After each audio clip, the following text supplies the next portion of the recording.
Hello, how in the world are you?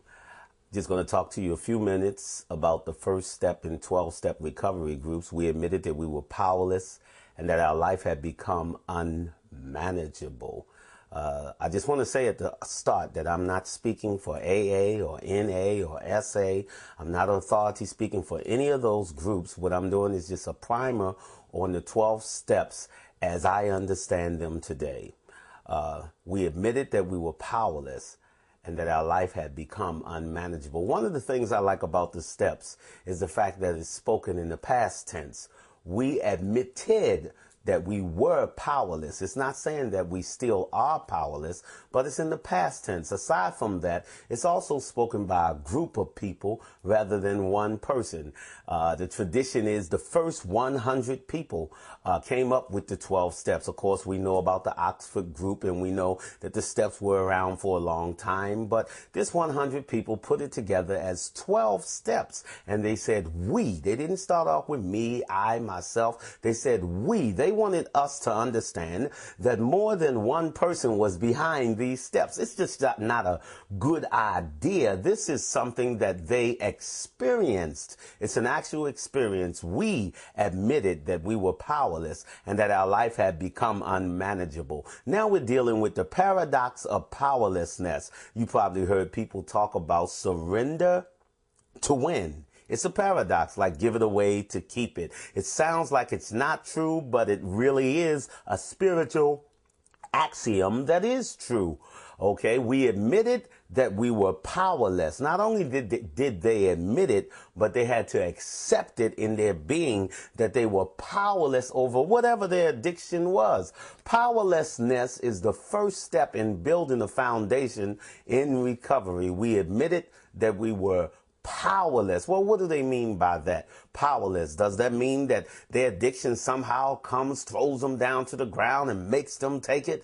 Well, I don't think they mean that. I think they're saying that they're powerless because their addiction does at least two things to them. It causes them to have a compulsion and it causes them to have an obsession. Okay, the compulsion, I believe, is what we do. The obsession is how we think. And when you have an addiction, you have a compulsion that causes you to go against your very own law of self-preservation. A compulsion that compels us to do things that we would not otherwise do. A compulsion that goes against that which is in us, that is our better self. So we admitted that we were powerless means that once I start engaging in my addiction, I am compelled to continue. Not only that, I have an obsession.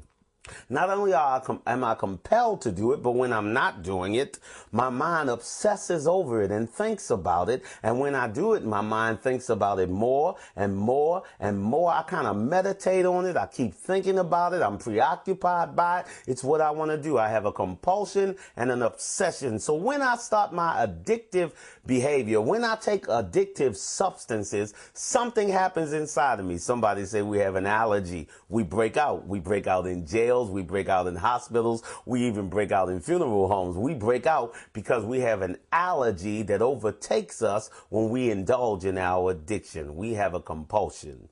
Powerlessness means for me, when I admit that I'm powerless, it means that I have surrendered, that I've given up, that I'm no longer trying to win the battle against this addiction. I'm not fighting any addiction anymore.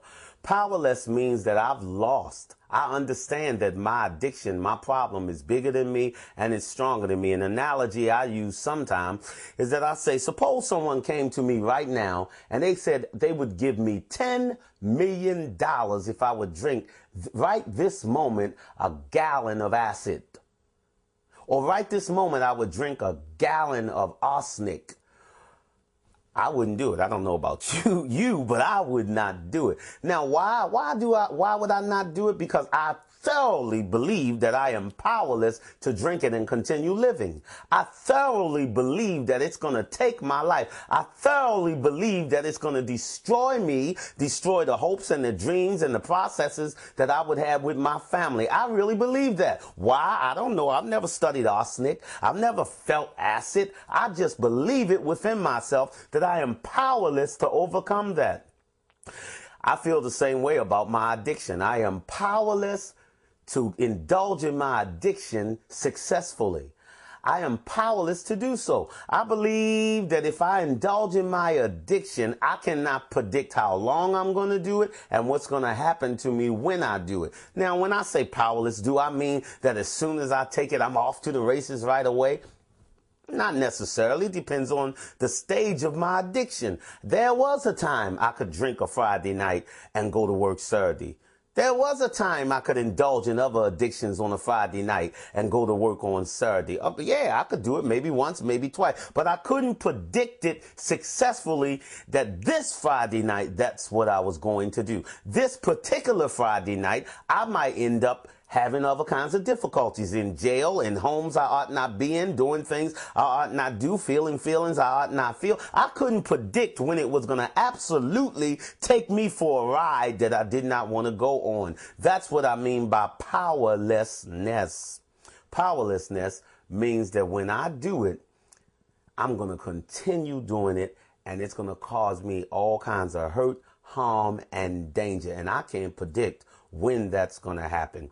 So the first step to me means that I absolutely surrender to that truth. It's over for me. I'm not going to fight it anymore. I surrender. I can't handle it, and I know I can't handle it. I have proven it to myself through experience that I can't handle it. I'm powerless over it. If I keep jumping in the ring with Mike Tyson and he keeps knocking me out, sooner or later I'll have to realize that my redemption will come by not going back into the ring. That's all powerless means to me, is that I'm going to lay down my addiction. I accept the fact that I can't overcome it. The end. I'm powerless. Now, what helps me to understand that I'm powerless? I look at my life. I see that my life has become unmanageable. Unmanageable. In other words, I do a sort of inventory of my life. I look at myself spiritually. What has my addiction done to me spiritually?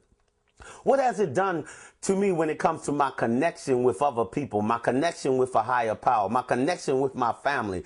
Some of that's social, but it also has spiritual dynamics. So when I look at my unmanageability, I ask myself, has it made me more of who I want to be in the spiritual realm or less of who I want to be? Am I telling the truth more? Am I more humble? Am I more loving? Am I more giving because of this? Or has it diminished me in some way in those areas? I look at myself socially.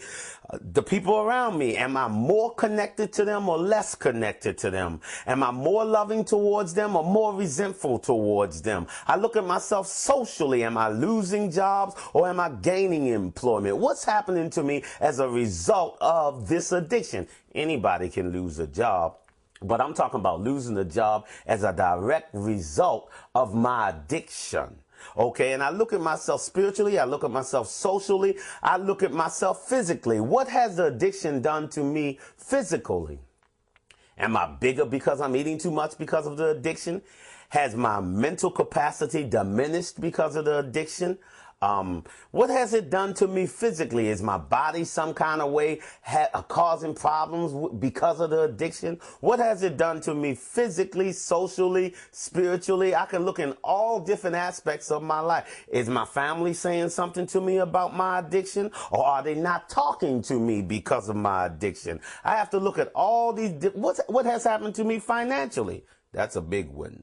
Because usually our addictions make inroads into our finances. So what has happened to me financially because of my addiction? Let's be real about it, huh? Let's be real. Have I actually spent more money than I planned to spend? Oh, that could happen to anybody. But has it been happening on a recurring basis? Have I been spending more money because of my addiction? Have I been losing money because of my addiction? Have I been borrowing money because of my addiction? I look at myself financially and see what has it done to me. And as I look at all these different areas of my life, that's just a small portion of the areas I look at. But as I look at myself, even emotionally, what has my addiction done to me emotionally? You know, one of the things I think about is that when you have an addiction and somebody comes to you and talks to you about it or in some way threatens to take it from you, emotionally, you usually become extremely angry. Extremely angry. You know, if somebody doesn't have a problem with, let's say, alcohol, and you say, let's don't drink for about a month, I don't think they get all angry.